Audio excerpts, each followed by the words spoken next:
So we've got a bunch of awesome speakers, handpicked, and I'm very excited to learn from each one of them. Our first speaker is Edgar Nche. Have I said that right? Edgar Nche. Come up in the meantime. Come up, Edgar, let's introduce you. Edgar is an energetic and charismatic property practitioner from Dubai, Soweto, who has transformed his passion for real estate into a global presence. Inspired by property channels, he was featured on Listing Josie and showcased on Netflix and on BBC Lifestyle on DSTV. Edgar is driven by a relentless quest for knowledge and a passion for sharing insight with others. His dedication to finding opulent family homes and building lasting relationships exemplifies his perseverance and patience as he rises to prominence as a top high-end property agent. So, welcome, Edgar.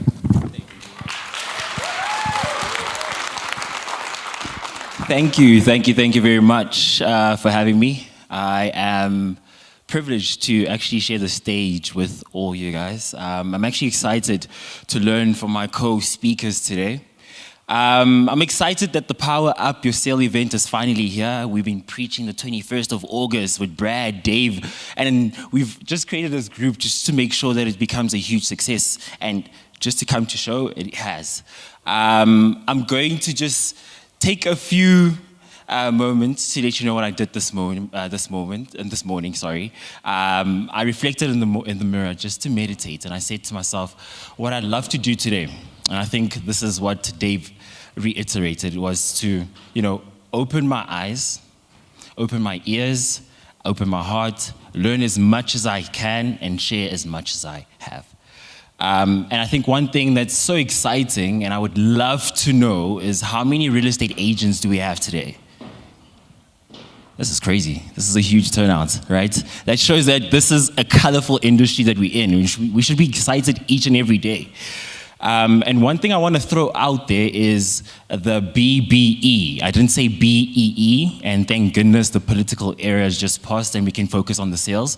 I'm talking about BBE being the business, brand, and energy. I think that has been one of the things that I learned to focus on, just focusing on business, brand, and energy. I like to bring energy to each and every appointment that I have or interaction that I have with an individual or new business I'm going to come across. And I'd like to build my brand and make sure that that works for me when I'm not necessarily there, whether you have to go on social media or social media platforms.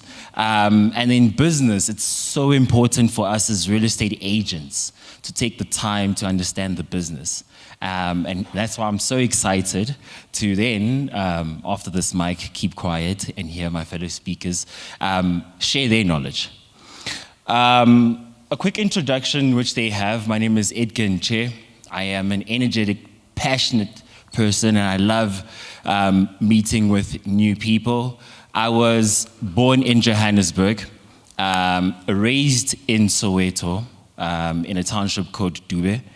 And I think that they just gave me a pinpoint to be inspired and want more for myself. I think a close relation to that when I was in my early years, from like birth until ages of 7, I was, positioned closely to my mother, who's in the audience right now, and being Women's Month, I think it's gonna be, there she is, raising her hand, thank you very much. She's as bold as you see her right now. And I say so because she has taught me to be very confident. I love because she was forced to drop out of school at a young age, I think grade 10 it is, to support my grandmother at the time and raise my aunt. That was a lovely story to hear from her because it showed me that in life, necessarily where you come from doesn't dictate where you're going. And with her perseverance and just, aligning herself with her goals, her personal goals were just to, empower herself in the right direction. Yes, she wasn't able to finish school, but she had more to life to show. One thing I remember is that she needed to carry out 3 jobs at the time, one being corporate communication at the SABC, and I think that was just the birth of her business venture. of makeup artists and dot management. And I think that was just the second stream. But I think the main important thing in what she identified at SABC when she started out as a corporate communicator at the front desk was that, am I just going to rely on one income that's going to help me sustain where I want to go? Encouraging enough that helped me then identify from listening to her day by day, going to school every morning with her. I realized that she didn't want just that, you know. She had more to life to offer. She then looked for other alternative ways and streams of income to bring into the household, which was then, you know, sharing her knowledge with others. She took herself to school, specialized with her makeup artist and industry management, shared her knowledge with a group of other individuals who helped her cultivate her business at the time. What I love then, you know, just growing in the 5 minutes, I have 5 minutes left. What I then love then, and I'm gonna have to rush quickly, is that it gave me the opportunity just to zone in, focus, and see how hard she was working. But rushing there, you know, I think one thing that has brought me here is that I have been inspired by, you know, TV shows that we have been showcased and, you know, seen on our home channels like Top Billing. That they just gave me a quest of life to understand, or rather question myself and say, what way can I have the opportunity to go into someone's house without really offending them? It gave me an idea to hop into real estate, you know. I enjoyed that because I was inspired by how people necessarily worked very hard to obtain their assets, and that's the prime position that we help them sell on a day-to-day basis. So yeah, being inspired, I was encouraged to, or rather curious to learn more about real estate. I then, in my early days before joining real estate, did promotions. Somehow it taught me the real hardcore world of the real world, real estate. And then I got the opportunity to then learn that, you know, communication is one of the most important key aspects to have. How I hopped into real estate was that I needed to identify a mentor. And I think most of the time we kill so much time in learning new things or new skills by not identifying a mentor. So what I did was identified a mentor on social media platforms at the time, like YouTube, Instagram. I had someone called Ryan Sahant, which I looked up to, and I think is a marketing genius in the real estate industry. So I had him, but I found that I couldn't necessarily have the questions posed to him. So if I had a buyer that I wanted to take out, can I necessarily reach out to Ryan Sahant? No. You know, the best I can do is send an email. Would he communicate that back to me? No. You know, so I've identified a new close prospect of mentor, which at the time when I joined real estate was Ryan. I'm sure you guys have seen him on the show as well.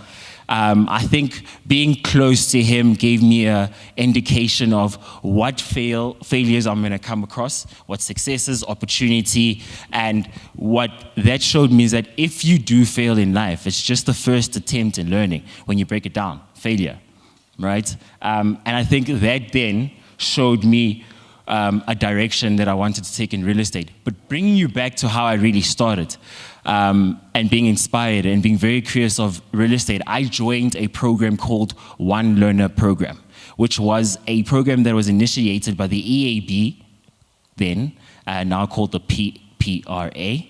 And they were just a program that, you know, ushered disadvantaged people into the industry.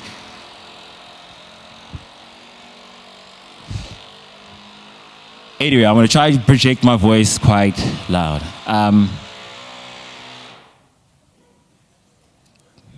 Okay, thank you. I got 2 minutes, but I'm going to try to wrap it up real quick. The main thing I want you guys to learn from my story is, and I think I was just all over the place, right, is that you need to see what you want for yourself. Associate yourself with a mentor. Bring someone that is already doing what you want closer to you so that you learn more from them that you would learn from yourself. I've only been in the industry for close to a decade. Next year will be 10 years. And just to give you a rundown, I went to 4 different companies. I know in the real estate industry that's a bad thing to do, but I'll let you know exactly why I did it. I did it because I was on the quest of trying to attach a certain brand with what I believed would help me cultivate who I am. And I think in real estate, what you really need to do is attach yourself to who you are, because you're dealing with people. It's no point to be a robot over the line. There's no point of saying something that you've rehearsed. Connect with the people. Connect with who you're speaking with. Lastly, I'm sure you want to talk about real estate. Listing Josie, how that happened, which is going to tie me to being closer to someone that's already doing well. It was a joke, really, at the beginning. We met in the south of Johannesburg with the producers, and they said, look, we want to highlight properties and showcase how you guys close transactions. The reason why I was selected is because when I joined the company on the 4th try, right, I had sold 10 properties on my first go. And then on my 2nd year, I sold about 12. On my 4th year, it was a 36. And then on my 5th year, it was about 36. So I think what I learned there was consistency, right? And having the opportunities around my mentor, being at the meeting, exposing the dialogue that you would have with a mentor and a rookie, someone that's going into real estate, was the opportunity for me. I think that there then, gave people at least an idea to say, look, we don't just want to see this guy as a rookie. We want to see what are the ups and downs of real estate. And that's what we all go through, the ups and downs of real estate. But I think what you really need to thrive onto is the 2 B's and the E that I mentioned in the beginning, which is business, brand, and energy. Business is everything, right? We need to attach a lot of knowledge around it. You need to understand what are your strengths, what are your weaknesses, what are your opportunities, what are your threats. And I think we all know those. And if we have to personally attach them to ourselves, we'll know how to cultivate our actions in real estate. The second thing was brand. How I felt that I would cultivate myself in real estate, and I felt it's the best way to get myself out there way before listing Josie, was through social media. TikTok, Instagram, WhatsApp, and LinkedIn, if I may say. And why do I say that? I feel like social media is a platform where it allows you to have a long relationship with individuals, right? And it also gives you an easy access through the door because someone already knows 80% of who you are. So if I come into your home, Dave, you already know that that's the guy that went into the ice bucket and looked like an idiot. But at least, that's the first approach. I have my first impression. The next thing I need to do is now identify what do I know in the real estate industry. And so many of the times I have gotten appointments. I went to Northcliffe the other day and I was at an 18 million rand house in Northcliffe. Very beautiful, I think, to the details. What I love about that property is that, I know for a fact that it's high end, so it's not about just, quantifying what you've done, what you've did. It's just offering the value. What are you going to do different to other agencies, right? And who you are as an individual. So I think when I went into that appointment, knowing very well that the husband didn't know me, but the wife did, and how I got to actually get through the door wasn't through the wife, but was through the daughter who runs a nail parlor business in the garage. So just describing the pattern of getting through to that listing is fascinating for me. And I think, if you attach yourself to, social media platforms or find innovative ways like YouTube to just connect with your clients, that will just give you a broader way to sell. So I really would say my strategy is energy. You can replace that with something else. I think energy is also a calm way to get your audience to relax, and also be very authentic. I've passed my time, but I hope that after this moment and after this event, we get a chance to communicate. Thank you very much for the opportunity.